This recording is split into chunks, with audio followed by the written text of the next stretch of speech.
नमस्कार मंडळी. आज आपण बनवणार आहोत महाराष्ट्रीयन पद्धतीने एकदम चविष्ट, मसालेदार आणि नेहमीची आवडती मसाला वांगी. काही भागात त्याला भरली वांगी पण म्हणतात, ज्यात मसाला अगदी वांग्याच्या आतवर जाऊन भाजीला एकदम अप्रतिम चव देते. चला तर मंडळी, सुरू करूया मग आजच्या या मसाला वांगी स्पेशल रेसिपीला. तर सर्वप्रथम बघूया मसाला वांगी बनवण्यासाठी लागणारं साहित्य. इथे घेतली आहे हिरवी आणि ताजी वांगी, कांदा, टमाटर, हिरवी मिरची, लसूण, आलं आणि कोथिंबीर.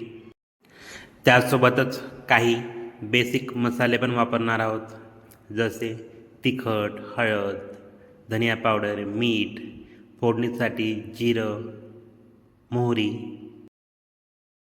सर्वात आधी आपण कांदा आणि टमाटर चिरून घेऊया.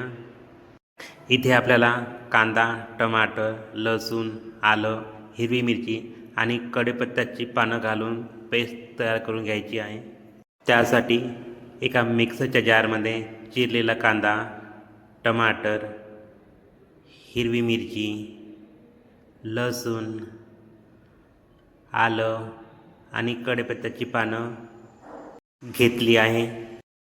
यापासून एक स्मूथ पेस्ट तयार करून घेऊया. ही पेस्ट भाजीला एकदम छान टेक्स्चर्स आणि नॅचरल थिकनेस देते.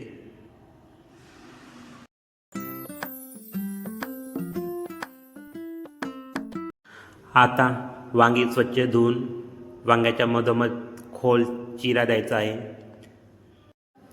चिरा देताना वांगी तुटणार नाही याची काळजी नक्की घ्या. या चिऱ्यामुळे मसाला वांग्याच्या आतपर्यंत छान भरला जातो. आता स्टफिंगसाठी मसाला तयार करूया. एका पॅनमध्ये तेल गरम करून घेऊया. तेल गरम झालं की त्यामध्ये तयार केलेली कांदा आणि टमाटरची पेस्ट ॲड करून घेऊया.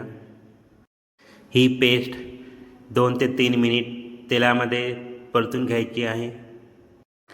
पेस्ट परतून झाल्यावर इथे आता आपण मसाले ॲड करून घेणार आहोत.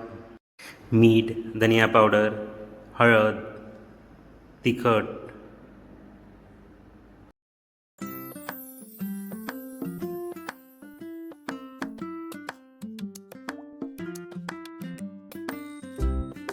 इथे सर्व मसाले छान तेल सुटेपर्यंत परतून घ्यायचे आहे.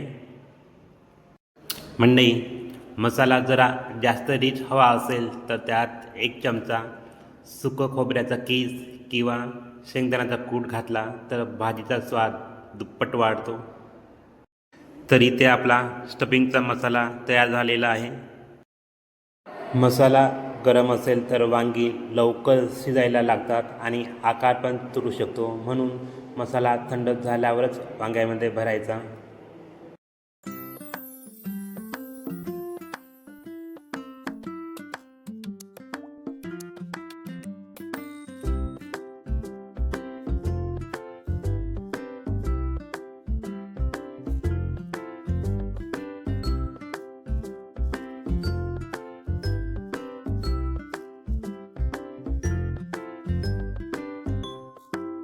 तर मंडळी, इथे वांग्यामध्ये मसाला स्टफिंग करून झालेला आहे. चला तर मग आता फोडणीच्या तयारीला लागूया. आता एका कढईत तेल गरम करून त्यात उरलेली कांदा टमाटरची पेस्ट घालून पुन्हा एकदा परतवून घेऊया. आता यामध्ये जिरं आणि मोहरी ॲड करून घेऊया.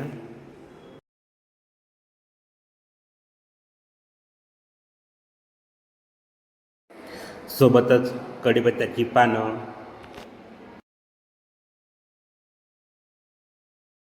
सोबतच हळद, मीठ, धनिया पावडर,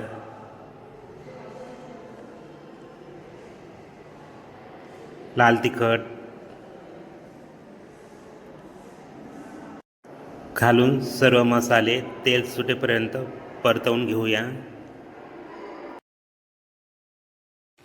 आता या मसाल्यात भरलेली वांगी हलक्या हाताने ठेवून घ्यायची आहे आणि सर्व वांगी मसाल्याने छान कोट होतील असं मिक्स करून घेऊया.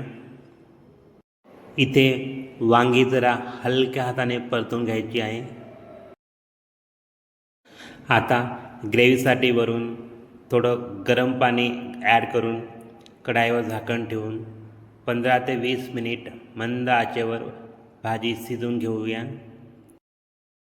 वांगी मऊ झाली आणि वरून तेल दिसायला लागलं की समजून जायचं की भाजी एकदम परफेक्ट शिजली आहे.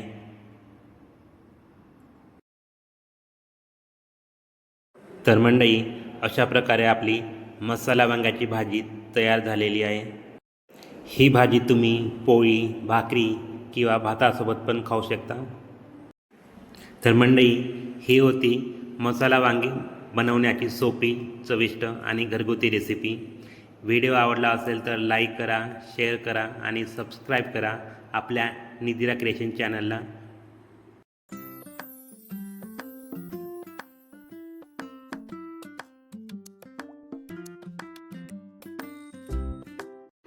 चला तर मंडळी, भेटूया मग पुढल्या व्हिडिओमध्ये पुन्हा अशाच एका नवीन रेसिपीसोबत.